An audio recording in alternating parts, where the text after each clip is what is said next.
Friends, welcome to study classes. So आज मैं ले आई हूँ आप लोग के लिए बहुत ही एक इम्पॉर्टेंट वीडियो। जैसा कि आप लोग देख पा रहे हैं, हम लोग बात करेंगे आज के वीडियो में यूपी बोर्ड न्यू सिलेबस के बारे में जो 2021 से लागू होने वाला है। यानी 2021 के एग्जाम में कौन कौन सा मतलब कैसा सिलेबस रहेगा, कैसा क्वेश्चन पैटर्न रहेगा आप लोग के मैथ्स पेपर में, वो आज हम डिस्कस करेंगे। सो वीडियो शुरू होने से पहले मैं आप लोग से यही रिक्वेस्ट करना चाहूंगी कि आप लोग इस वीडियो को पूरा कंप्लीटली देखें, क्योंकि हम सिलेबस के साथ साथ क्वेश्चन पैटर्न किस तरह से रहेगा, कितने सेक्शन रहेंगे, कितने सेक्शन में क्या मार्क्स बनेगा, और हमने क्या क्या कंप्लीट कर लिया है, क्या कंप्लीट करना बाकी है, इस हिसाब से बात करेंगे। तो वीडियो को कंप्लीट करके देखिए, मैं बस इतना ही कहना चाहूंगी।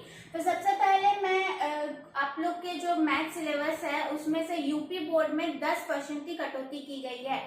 तो बहुत सारे का कहना है कि साइंस में मैथ्स में भी 30% की कटौती की गई है, लेकिन नहीं, साइंस में सिर्फ 30% की कटौती की गई है। यहाँ पे 4 चैप्टर्स को हटा दिए गए हैं बिल्कुल ही, और कुछ चैप्टर्स में कुछ टॉपिक्स हटा दिए गए हैं। तो सबसे पहले मैं आप लोग को ये बताना चाहूंगी कि कौन सा चैप्टर जो है वो बिल्कुल ही हटा दिया गया है। फिर हम मेन सिलेबस पे चलेंगे, क्या क्या टॉपिक्स है, कौन से चैप्टर में फुल टॉपिक है और कौन से चैप्टर में फुल टॉपिक ही हटा दिया गया है। हम इस चीज के बारे में बाद में डिस्कस करेंगे। तो सबसे पहले आप लोग देखिए चैप्टर नंबर 2। चैप्टर नंबर 2 है बहुपद, ठीक है, चैप्टर नंबर 2 है बहुपद।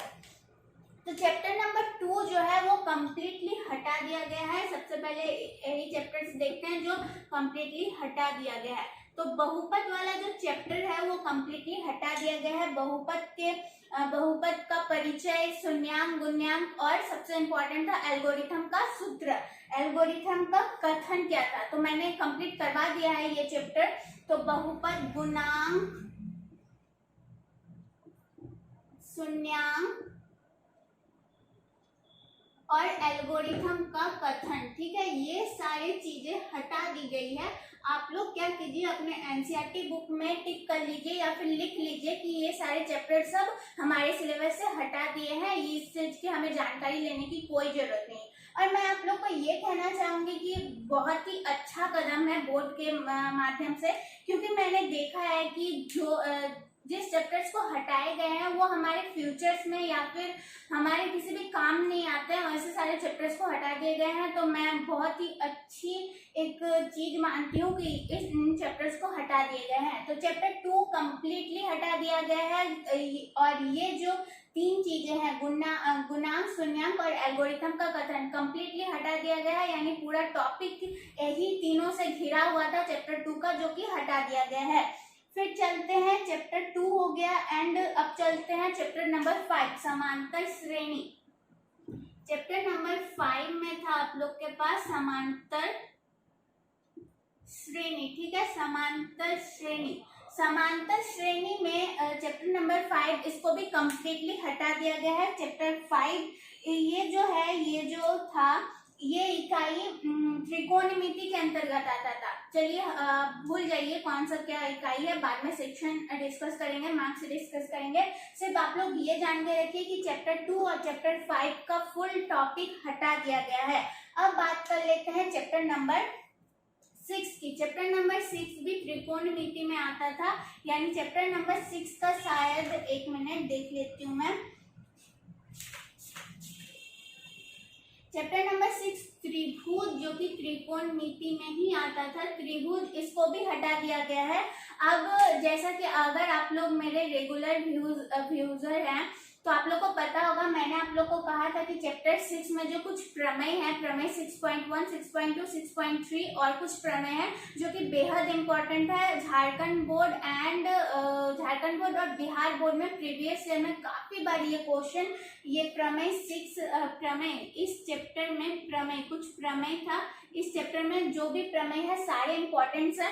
लेकिन इस बार यूपी बोर्ड की तरफ से चैप्टर 6 को भी खारिज कर दिया गया है। यानी हाँ, हमें प्रमेय को और उस चैप्टर को समझने की कोई जरूरत नहीं है। और इससे संबंधित चैप्टर नंबर 10 कुछ दिन पहले मैंने कंप्लीट करवाया है, जो कि है वृत्त के ऊपर। वृत्त के ऊपर हमने समझ लिया है, और मैंने आप लोगों से चैप्टर शुरू करने से पहले, चैप्टर 10 शुरू करने से पहले ही कह गया था कि प्रमेय 10.1 और प्रमेय 10.2 यानी थ्योरम, ठीक है, प्रमेय 10.1 और प्रमेय 10.2 ये दो जो क्वेश्चंस है ये भी प्रीवियस में काफी बार पूछे जा चुके हैं, खास करके झारखंड और बिहार बोर्ड में ये वाले क्वेश्चन, झारखंड बोर्ड में ये वाले क्वेश्चन प्रमेय 10.1 और 10.2 6 मार्क्स के लिए बनते थे।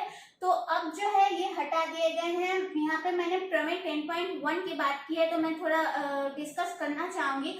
आप लोग जान के रखिए, हालांकि परिचय हटाया गया है, सॉरी मतलब ये सारी चीजें हटाई गई है प्रमेय 10.2 1 और 2, लेकिन आप लोग परिचय पढ़ सकते हैं, परिचय पढ़ने में कोई बुराई नहीं है। तो मैं कुछ चीजें कहती हूँ, डिस्कस करती हूँ। ब्रिक के ऊपर आधारित था ये चैप्टर और प्रमेय 10.1 कहती है कि जो ब्रिक का त्रिज्या है वो ब्रिक के स्पर्श रेखा पर लंब होता है और ब्रिक के दो एक ही बिंदु से, बाह्य बिंदु से ब्रिक के एक ही बाह्य बिंदु से दो स्पर्श रेखाएं समांतर होती है, यानी ब्रिक का स्पर्श रेखा, बाह्य बिंदु, ये सारे टॉपिक भी खारिज कर दिए गए हैं, ठीक है। ये 4 चैप्टर्स खारिज कर दिए गए हैं। अब 2 चैप्टर्स की मैं बात करना चाहूंगी। 2 चैप्टर्स खत्म तो नहीं किए गए हैं, बिल्कुल ही खारिज, तो फुल टॉपिक नहीं हटाया गया है, लेकिन उस चैप्टर्स में से 2 चैप्टर्स में से थोड़े थोड़े टॉपिक्स हटा दिए गए हैं। जैसे कि हम लोग यहाँ पे बात कर लेते हैं त्रिकोणमिति का, चैप्टर 8 का बात करते हैं। चैप्टर 8 त्रिकोणमिति का परिचय है, त्रिकोणमिति का परिचय, ठीक है, त्रिकोणमिति का परिचय। इसमें से चैप्टर 8 को कम्प्लीटली नहीं हटाया गया, मैं बार बार कह रही हूँ, चैप्टर 8 को कम्प्लीटली नहीं हटाया गया है। इसमें से जो है मार्क्स बनता है आप लोग का, आई थिंक त्रिकोणमिति में एक क्वेश्चन, जो चैप्टर 8 है इसमें से एक क्वेश्चन आप लोग का 6 नंबर का बनने वाला है, लेकिन फुल टॉपिक है, मतलब सॉरी फुल टॉपिक नहीं हटाया गया है, कुछ टॉपिक्स हटा दिए गए हैं। जैसे आप लोग चले जाइए एक्सरसाइज 8.4 में क्वेश्चन नंबर 5 में चले जाइए आप लोग। मैं जैसे जैसे कहते रही हूँ आप लोग नोट करते जाइए या फिर अपने बुक में टिक करते जाइए। तो एक्सरसाइज 8.4 में आप लोगों को कुछ ऐसा क्वेश्चन दिखेगा कि 8.4 में एक्चुअली क्वेश्चन 5 में और पूरे चैप्टर में 8.3 एंड खास करके 8.4 में आप लोगों को कुछ क्वेश्चन दिखने वाला है कि sine square theta plus cos square theta बराबर 1, यानी LHS बराबर RHS। इन कथन को साबित कीजिए, प्रूव कीजिए कि दोनों हैंड साइड आपस में बराबर है। ऐसे क्वेश्चन को खारिज कर दिया गया। लेकिन आप लोग को त्रिकोणमिति का परिचय बिल्कुल पढ़ना आवश्यक है। त्रिकोणमिति का परिचय यानी चैप्टर 8 का इंट्रोडक्शन पढ़ना बिल्कुल आवश्यक है, क्योंकि इसमें से 6 मार्क्स का क्वेश्चन जरूर बनेगा, ठीक है। फुल टॉपिक को नहीं हटाया गया है, चैप्टर 8 से कुछ टॉपिक्स को ही खारिज किया गया है, तो इसका इंट्रोडक्शन आप लोग को बेहतर तरीके से पढ़ना है। मैंने वीडियो बनाया, अच्छे से इंट्रो किया है इस चैप्टर को, तो आप लोग डिस्क्रिप्शन में इसका लिंक मिल जाएगा, आप लोगों को चेक कर सकते हैं आप लोग। तो अगर आप लोग के पास क्वेश्चन है कि इंट्रोडक्शन मतलब परिचय में क्या क्या पढ़ना है, तो चैप्टर 8 में sine theta, cos theta, tan theta, cosec, sec और कॉट थीटा यानी 6 त्रिकोणमितियों के बारे में आप लोग को पढ़ना है, 6 थीटाओं के बारे में आप लोगों को पढ़ना है। किसका क्या सूत्र है, कैसे हम किसको निकाल सकते हैं, किस सूत्र के आधार से कैसा बनेगा, ये हुआ परिचय। थीटा के बारे में जानना है, थीटा का सूत्र जानना है, कैसे हम कोण को साबित करते हैं, ये सब के बारे में आपको जानकारी लेनी है। लेकिन जैसा कि मैंने कहा LHS बराबर RHS यानी कोई कथन को साबित करने वाले क्वेश्चंस को हटा दिए गए हैं, ठीक है, चैप्टर नंबर 8 से। उसी तरह चैप्टर नंबर 15 में है आप लोग का प्रायिकता, ठीक है। प्रायिकता जो है ये बहुत ही छोटा सा ही चैप्टर था, आई थिंक देख लीजिए आप लोग अपने बुक में चैप्टर नंबर 5 में 15 में भूमिका थी और प्रायिकता एक सैद्धांतिक दृष्टिकोण। भूमिका में तो वैसे भी कोई एक्सरसाइज नहीं बनता है, भूमिका बस हम लोग परिचय के माध्यम से समझते हैं, लेकिन इसमें भी प्रायिकता को भी काफी डीपली नहीं पढ़ना है, थोड़ा ऊपर में परिचय कर लेने से भी हमारा काम बन जाएगा। तो इन दो चैप्टर्स में पूरा टॉपिक नहीं हटाया गया है, लेकिन कुछ कुछ टॉपिक्स हटाए गए हैं और ये ऊपर के जो 4 चैप्टर्स मैंने बताए इसके पूरे टॉपिक को हटा दिए गए हैं। तो देखिए हमने इतना तो जान लिया गया कि कौन से पाठ्यक्रम बिल्कुल ही हटा दिए गए हैं। अब हम लोग डिस्कस करेंगे कि आप लोग का मेन सिलेबस क्या है, मेन सिलेबस में कौन कौन से चैप्टर्स हैं, क्वेश्चन पैटर्न कैसा है, कितनी इकाई है, यानी सेक्शन समझने के लिए आप लोग ये कीजिए कि प्रीवियस ईयर के क्वेश्चन देखिए, या फिर आप लोग सैंपल पेपर आप लोग के पास होगा, नहीं होगा तो मैं जल्दी सीरीज लेके आने वाली हूँ, चैनल को सब्सक्राइब करना ना भूले। तो अब हम लोग बात करते हैं कि क्वेश्चन पैटर्न और मेन सिलेबस कैसा होने वाला है। तो चलिए सबसे पहले मैं आप लोग को क्वेश्चन पैटर्न समझाऊंगी और क्वेश्चन पैटर्न किस तरह से होगा, मार्क्स किस तरह से बैठाए जाएंगे, कितने क्वेश्चन आएंगे वैसे हम लोग समझेंगे, और उसी साथ साथ हम लोग सिलेबस, मेन सिलेबस आप लोग का क्या होने वाला है वो भी हम लोग समझ लेंगे। तो आप लोग को पता है क्वेश्चन जो होता है वो सेक्शन वाइज बटा हुआ रहता है, इस सेक्शन में इतने मार्क्स, इस सेक्शन में इतने मार्क्स, और हर सेक्शन में कुछ ना कुछ चैप्टर्स जो है वो इंक्लूड रहते हैं। तो अब आप लोग का जो क्वेश्चन पेपर है वो 6 सेक्शन यानी 6 इकाई 6 भागों में बांटा हुआ रहेगा, 6 इकाई में बांटा हुआ रहेगा, 6 इकाई, 1 मिनट, 6 इकाई में बांटा हुआ रहेगा। तो सबसे पहला सेक्शन मैं आप लोग को बताना चाहूंगी, सबसे पहले सेक्शन में जो आएगा वो है संख्या पद्धति। ठीक है, संख्या पद्धति क्या आएगा, संख्या पद्धति, ये आप लोग नोट कर लीजिए एक जगह, तो आप लोग को एग्जाम के दौरान किस तरह से कहाँ से कंप्लीट करना है उसमें भी हेल्प हो जाएगी। तो देखिए सेक्शन 1 में आप लोगों को जो मार्क्स मिलेगा वो है 5 मार्क्स का। ठीक है, 5 मार्क्स का आप लोग का क्वेश्चन रहेगा। अब आप लोग सोचेंगे कि संख्या पद्धति इकाई तो समझ आ गया, 5 मार्क्स, तो चैप्टर इसमें इंक्लूड रहेगा, चैप्टर नंबर 1 क्या रहेगा, चैप्टर नंबर 1 इंक्लूड रहेगा इसमें। चैप्टर नंबर 1 से ही इस संख्या पद्धति से जो है वो क्वेश्चन आएगा। अब मैं आप लोग को एक चीज कहना चाहती हूँ कि हमें मतलब हार्ड वर्क के साथ साथ हमें स्मार्ट वर्क करने की भी जरूरत है।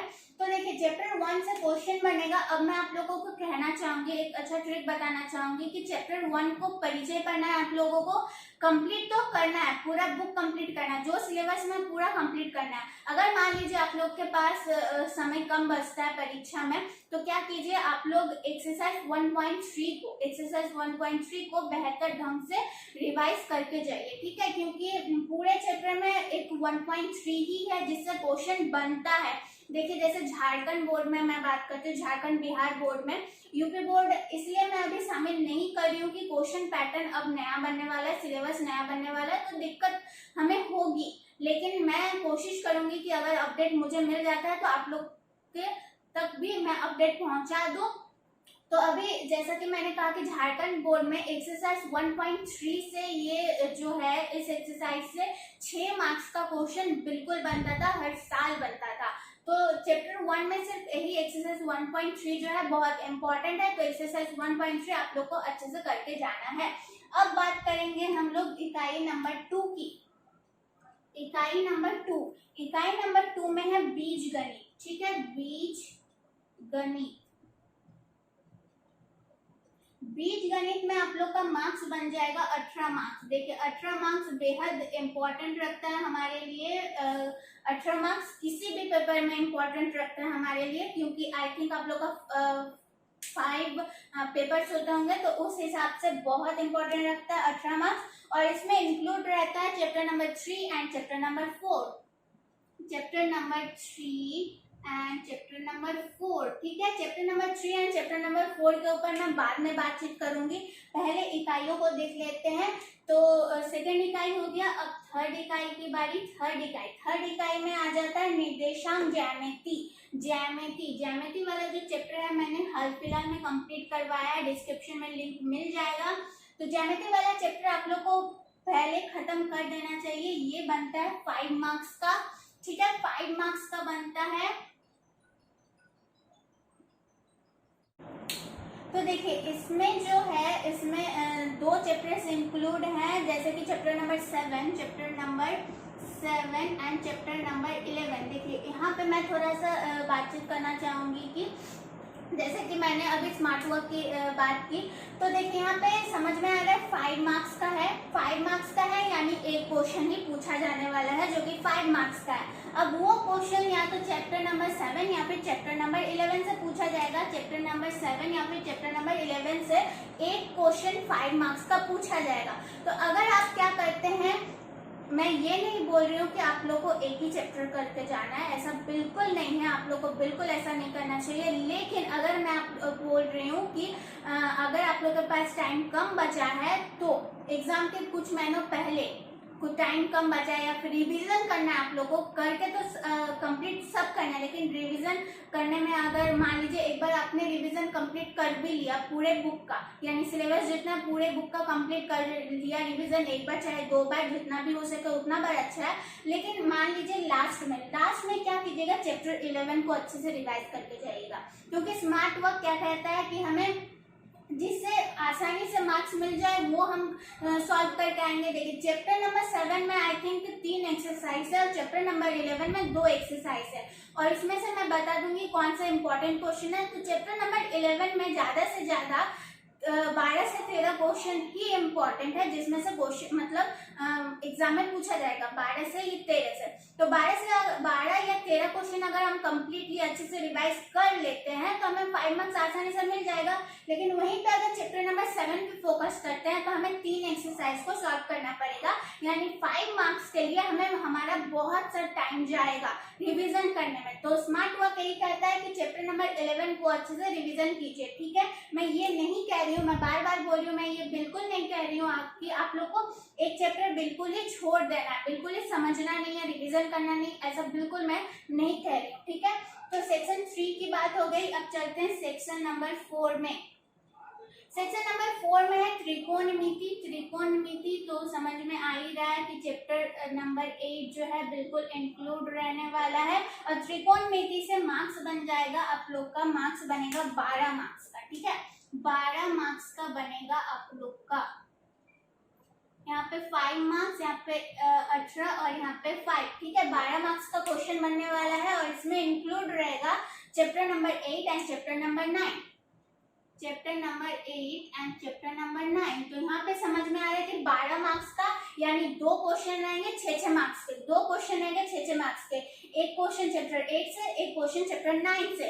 तो दोनों ही चैप्टर अच्छे से करके जाना है। मैंने कंप्लीट भी करवा दिया है अच्छे से, इंट्रोडक्शन, परिचय के साथ एग्जाम्पल्स एंड पूरा जितना भी एक्सरसाइज है सब कंप्लीट करवा दिया है। ठीक है, सो आप लोग को अगर आप लोगों ने नहीं सॉल्व किया है तो डिस्क्रिप्शन में लिंक है, अच्छे से देख लीजिएगा, वीडियो समझ लीजिएगा।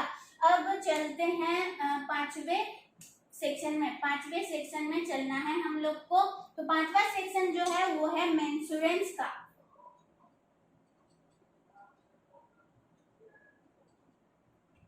मेंसुरेंस का है, इसमें मार्क्स बनेगा आप लोग का 10 मार्क्स बनेगा। 10 मार्क्स बेहद इंपॉर्टेंट है, यानी 5 मार्क्स करके आएगा 2 क्वेश्चन। इसमें चैप्टर 2 इंक्लूड रहने वाले हैं, चैप्टर 12 और चैप्टर 13। ठीक है, चैप्टर 12 और चैप्टर 13। ठीक है, चैप्टर 12 और चैप्टर 13। और लास्ट में इकाई बच जाती है, छठी इकाई यानी छठा सेक्शन, वो है सांख्यिकी तथा प्रायिकता। सांख्यिकी तथा प्रायिकता।